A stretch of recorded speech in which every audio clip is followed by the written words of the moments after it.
Michael Jackson's death never made sense. Let's get straight into the video. This video is by Blackie Speaks. Let's do it. Now, Michael Jackson's death has been surrounded by conspiracy theories for over 16 years, but the strange part is you don't even need a conspiracy theory to find this story disturbing, because the official version is already hard enough to process. Michael Jackson wasn't found in some hospital room. He wasn't surrounded by a full medical team. He wasn't under anesthesia for surgery. He was inside his own bedroom, and the drug at the center of everything wasn't a regular sleeping pill. It was propofol, a powerful anesthetic, usually used in medical settings, known as the milk of anesthesia in the medical world. Michael referred to it as milk, and according to Conrad Murray, Michael Jackson's personal physician, it was the one thing Michael believed could finally put him to sleep. But that was only one side of the story, because one day Michael Jackson was preparing for one of the biggest comebacks in music history, and the next day, the world found out he was gone. And when the 911 call was made from Michael's home, one of the most chilling details was that the caller told dispatch the doctor was the only person there with him. So if Michael Jackson had a doctor right there with him, how did this even happen? This video isn't about proving some wild conspiracy. It's about the official findings, testimony, and reporting surrounding how Michael Jackson died, and why even after all these years, the whole thing still never really made sense. Michael Jackson, the king of pop. By 2009, he was preparing for This Is It, a 50-show concert residency scheduled to take place at the O2 Arena in London. The first show was set for July 13, 2009, which meant that by the final week of June, rehearsals were already in their final stretch. But according to people involved in the production, there were concerns behind the scenes. On June 19th, Michael Jackson showed up to rehearsals, but his condition raised concern among the people around him. The next day, a meeting...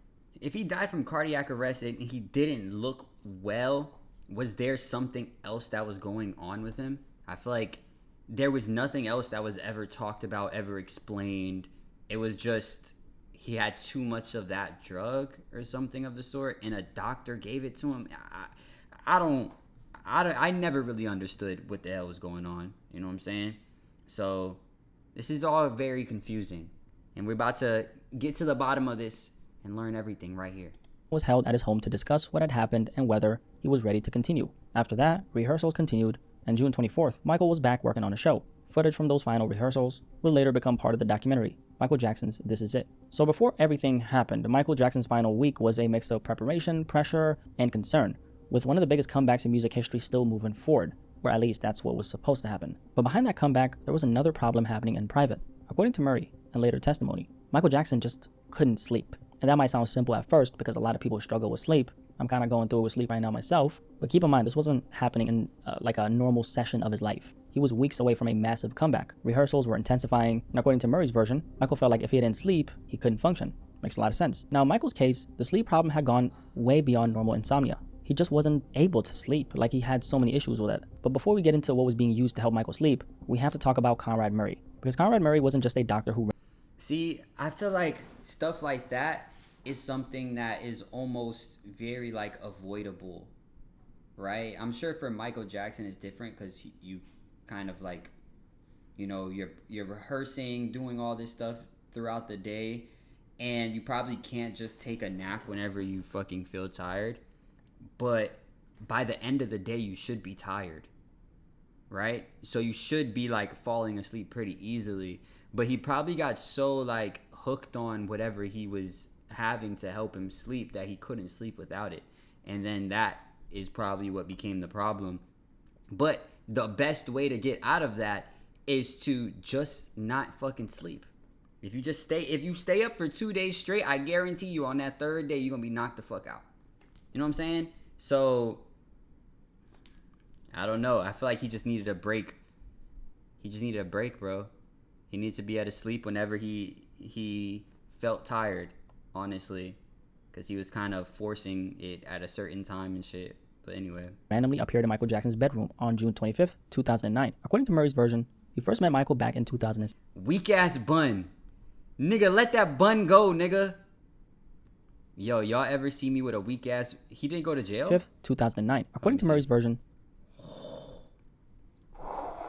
That's a nasty bun. Ooh, that's a nasty bun. Boy, let that shit rest, my nigga. Let that shit go, dog. Y'all ever see me with a bun like this? Slap me in the back of my head. You know what I'm saying? Because this ain't it. This ain't it. You gotta let the bun go, bro. He first met Michael back in 2006, years before This Is It was supposed to happen. At the time, Murray was a cardiologist with practices in Las Vegas and Houston, Texas. And according to Murray, the connection started through one of his patient's sons, a man he described as Michael's security guard, who referred him when Michael and his children were dealing with what Yeah. Murray called a family flu illness. So at first, Murray wasn't this full-time doctor living inside Michael's world. He was just a physician Michael had been referred to during a health situation in Las Vegas. But over time, that relationship grew into something much more personal. By 2009, when Michael was preparing for This Is It, Murray wasn't just some outside physician Michael visited once in a while. According to Murray's interview, by the final stretch, he said he was spending every night at Michael's house, except Sundays, at Michael's request. Michael apparently wanted Murray to come with him to London for the concert run, and the arrangement being discussed would have paid Murray $150,000 a month. Pretty good money, right? Now, once you understand Murray, you a sick nigga. Murray's a sick nigga. Cause you had to be supplying him with some shit, bro. You had to be like, you're with him like that because you probably one of the only motherfuckers that will go against your fucking oath and just give this nigga whatever he wants. You know what I'm saying? It's fucked up. It's fucked up. that you start seeing the relationship differently. So this wasn't just a normal doctor-patient situation anymore. Michael was preparing for one of the biggest comebacks in music history and of his life. There was a lot of money and resources invested in this entire thing. Damn, Michael, that fit. This fit. That was not a good fit, Mike. Fans around the world were waiting, and Murray was being placed in a position where his job was basically to keep Michael functioning through all of it. Now, to be fair, Michael reportedly trusted Murray, and that trust is of course important, because when somebody's struggling with something as personal as sleep, they're not just looking for a prescription. They're looking for somebody they believe understands them. But that's also where the situation becomes dangerous, because when a doctor becomes that close to a patient, especially a patient as powerful, isolated, and pressured as Michael Jackson, the line between medical care and personal service can start to blur. And in this case, the thing at the center of that blurred line was sleep. So let me paint the picture for you, okay? Michael was in the final stretch of rehearsing for This Is It. This was supposed to be his big return, 50 shows in London, a massive production, fans were waiting, money on the line, all that stuff, right? So there was a whole machine moving around him. And in the middle of all that, his sleep issues became just really bad. Now, this is something Michael had reportedly struggled with before. Sleep had been an issue for him, especially after performances and during intense work periods. So this wasn't a situation where it's like a one random night, he can't fall asleep. It had been like a real problem in his life before. But by the time he was preparing for This Is It, that problem wasn't being treated like regular insomnia anymore. It was becoming one of the most frustrating parts of his life. Because when you're rehearsing for one of the biggest comebacks in music history, sleep isn't just sleep. Sleep is recovery. Sleep is energy. Sleep is the thing that determines whether you can show up the next day and perform or not. And according to Conrad Murray's version of events, Michael felt that pressure. Fast forward to June 2009. Michael spends the day rehearsing for This Is It. And from the outside looking in, things seemed like they were moving forward. He was back at rehearsal, the show was still coming together, the comeback was still alive. But after rehearsal ended and Michael returned home, the private side of the story started. According to Murray, Michael got home shortly after 1 a.m. in the morning.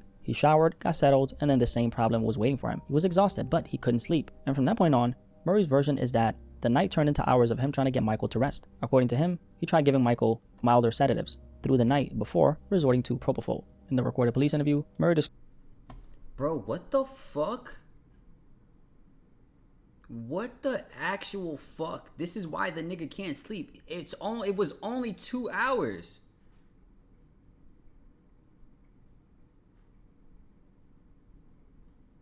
Okay. It went from 1:30 Valium. I feel like that's like when I hear about that shit, that's kind of wild. And then they went up a level. Midazolam.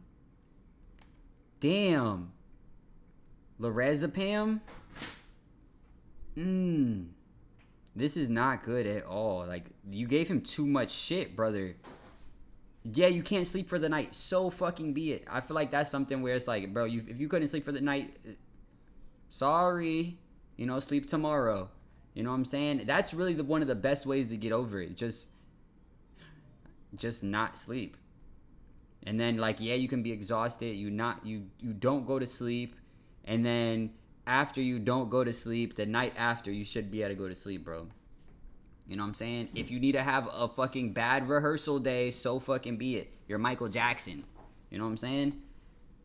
But he gave him all these different fucking drugs, bro. That nigga must have been off his rockers at that point. I'm not gonna lie. All this shit would have fucked you up. I don't even know what this shit is.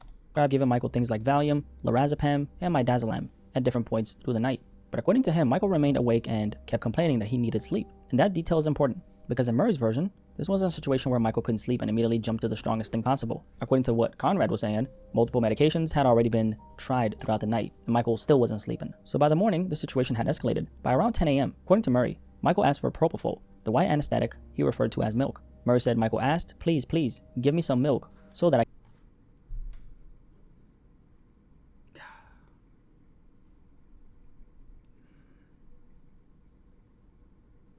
can sleep, because it was all that really works for him. And when Conrad Murray brought up rehearsals, he claimed Michael told him, just make me sleep, doesn't matter what time I get up. He also claimed Michael said he couldn't function if he didn't sleep. So if Conrad's version is true, Michael wasn't describing this like something casual. He was describing desperation. He was describing a need to finally shut down and sleep. But that's exactly why Murray's role mattered so much. Because here's the thing, a doctor's job, especially like a private one in this type of situation where you can get really close to the patient, a doctor's job is not to just give a patient what they want. A doctor's job is to protect the patient from the thing they're asking for, especially when that thing could kill them. You're there to help this person, not to surrender to their demands, not to become so close to the patient that your medical judgment starts getting replaced by loyalty, pressure, or fear of saying no. And that's the moment where this case crosses a line, because propofol is not a normal sleep medication.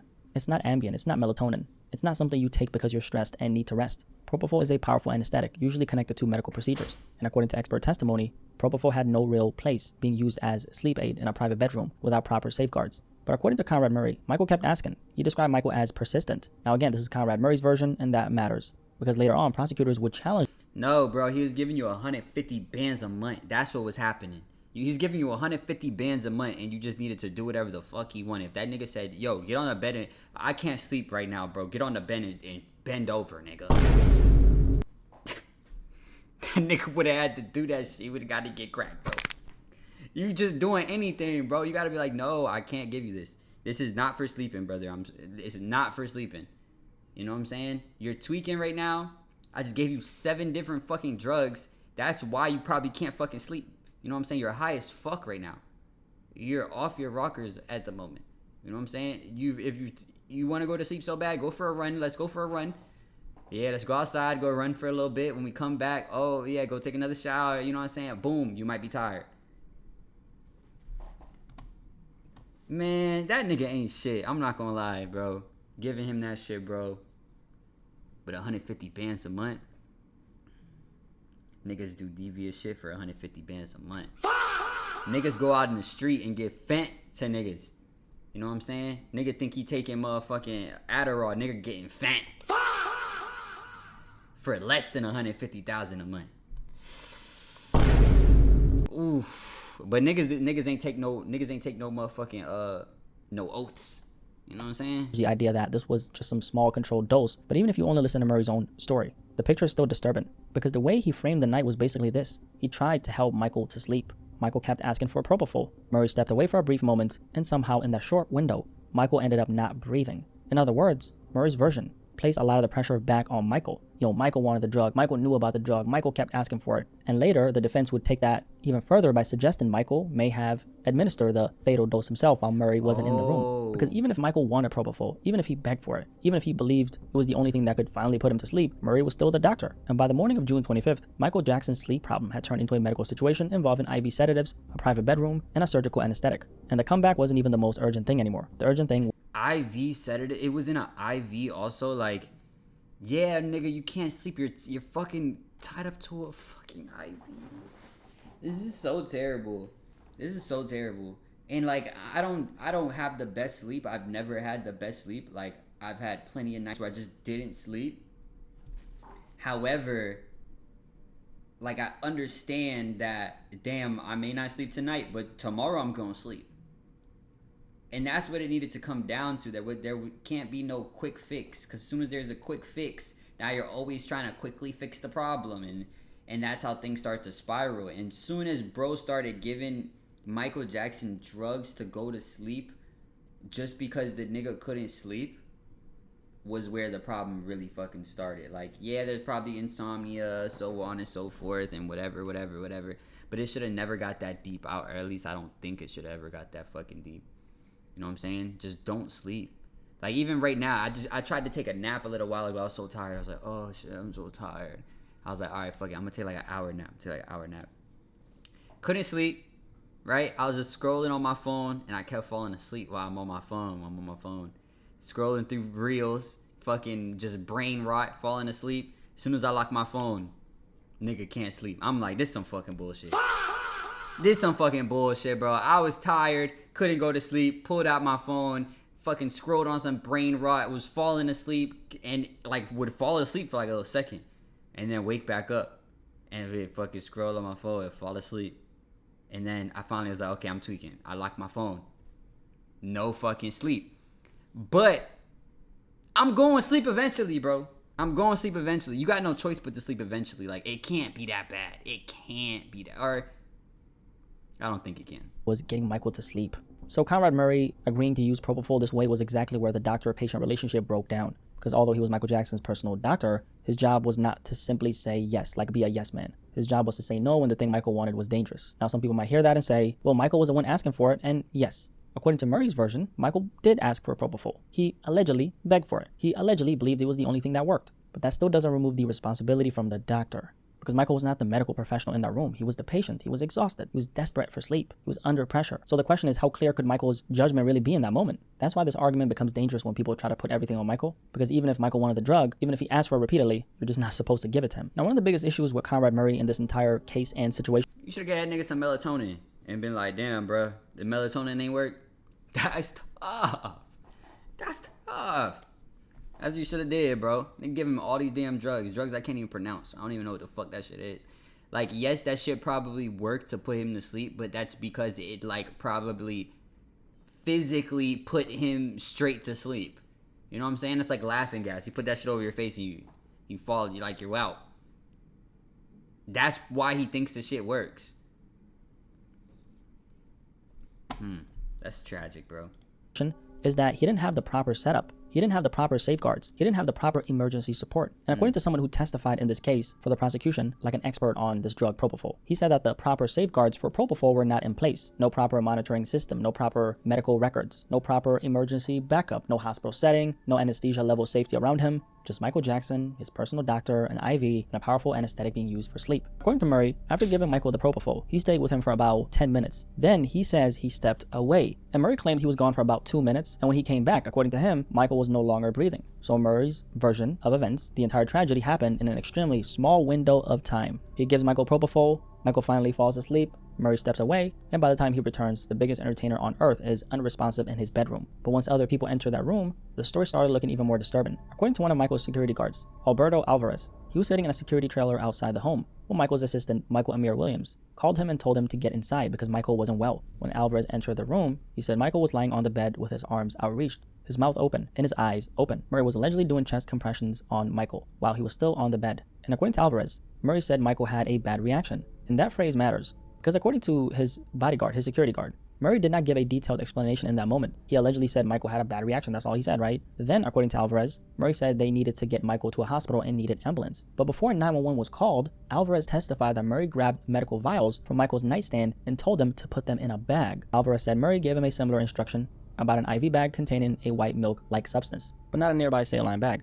And that became a moment the prosecutors later focused on. Because if the situation was truly an emergency, the obvious question is why, according to Alvarez's testimony, were medical items being gathered before 911 had even been called? Pretty shady, right? Now later under cross-examination, this came into question, and Alvarez acknowledged that he had not mentioned this detail in the first 2 police interviews, and the defense suggested that Alvarez may have thought Murray was packing things up to go to the hospital. Alvarez agreed that at the time, that may have been what he thought. So we do gotta be, somewhat careful with this part. We can't just say that Murray was definitely hiding evidence as a fact. I don't really know that because I wasn't there. But what we can say is that Alvarez testified that Murray told him to gather the vials and the IV bag before 911 was called. And that in itself is just kind of shady in my opinion. And Murray's movements in those few minutes where all this was happening is a big reason why this case became so disturbing. Because this wasn't just a doctor immediately calling emergency services and clearly telling paramedics everything. So Michael was described lying on a bed with his arms outstretched, his mouth open, and his eyes open. And Murray at that point was allegedly doing chest compressions on Michael while Michael was still on a bed with one hand. Now at some point before or during the emergency response, Michael was moved from the bed to the floor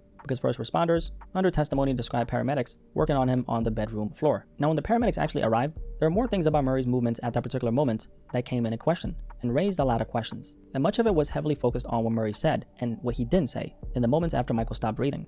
According to the first paramedic on the scene, Murray actually never mentioned anything about propofol at first. Pretty irresponsible, because if Michael's unresponsive in a moment like that, you need to tell the paramedics exactly what's happening, like what happened here. You need to be honest. Facts. In the end, they're gonna find this out anyway, right? So he just did not mention anything about propofol. It was almost like that didn't even happen. Instead, he claimed Michael's only issue was dehydration, and he significantly understated how long Michael had been down. And that is a massive detail, because propofol wasn't just some random side note. Propofol was the drug that would later become the center of this entire case. So when emergency help arrived, according to the paramedic, that was not the first thing Murray told him. And one of the paramedics actually testified and said that it just didn't add up. And then there was the timing. Murray at the time was asked how long Michael had been down, and Conrad Murray said it just happened. But based on Michael's condition, including dilated pupils, dry eyes, and skin that was cold to the touch, the medical personnel said he felt this didn't look like something that had just happened. I mean, they're professionals, so they can instantly kind of like see when stuff is just not right. And so this is what they said. They just felt like, man, all this stuff that we're seeing right now, it just doesn't add up, right? He believed Michael may have been down for more than 20 minutes. And this is where the situation gets even more uncomfortable. Now we had a timeline problem.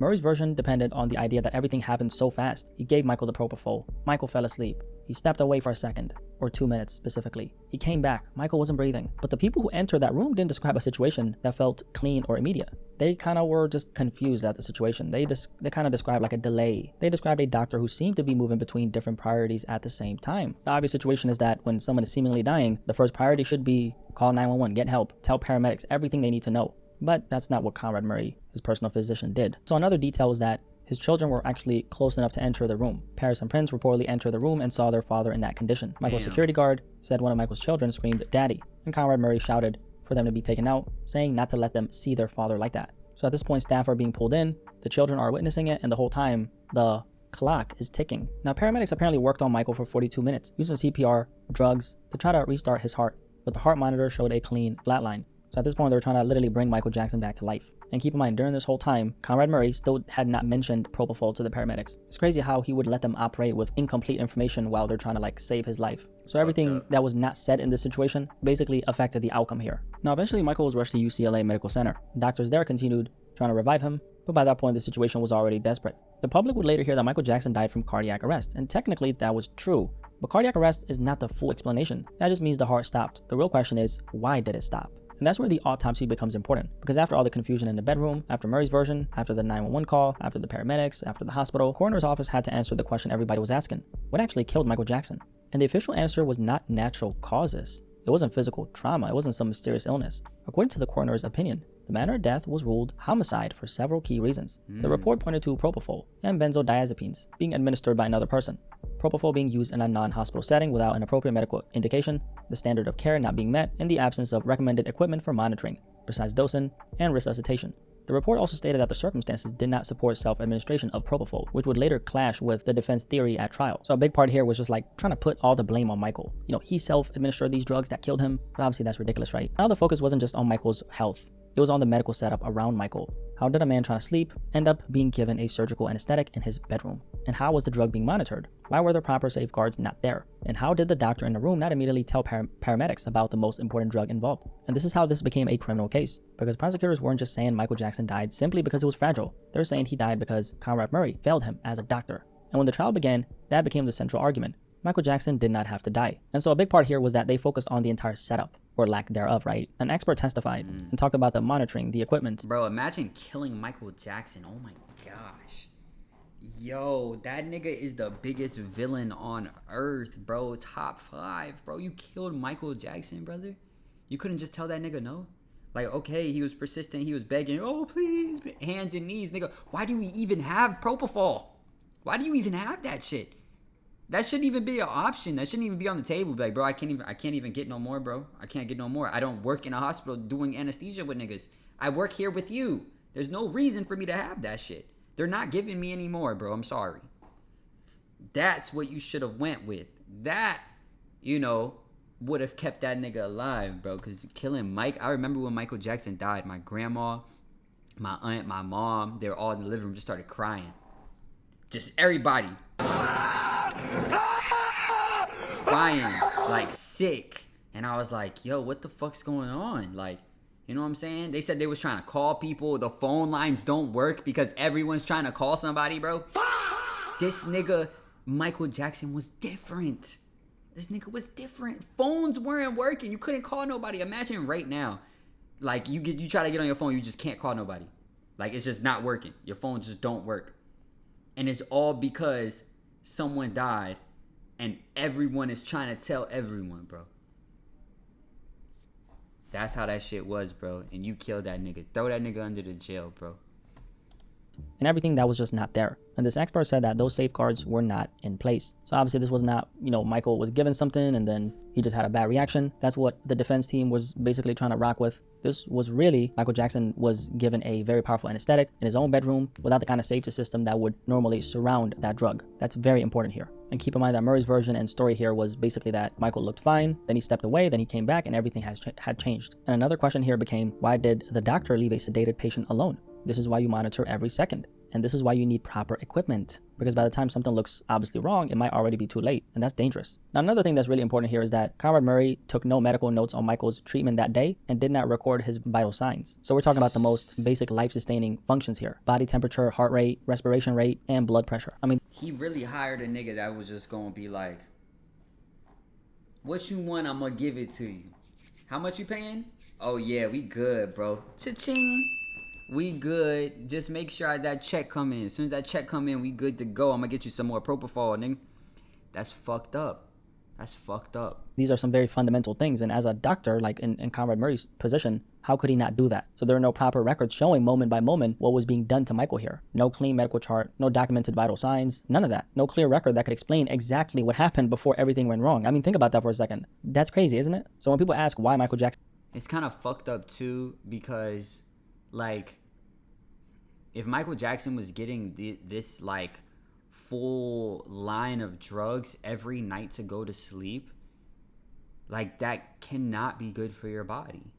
It cannot be good for your body. Don't matter how much sleep you get at that point, that shit never gonna be enough. You're fucked up. You got too much drugs in your system.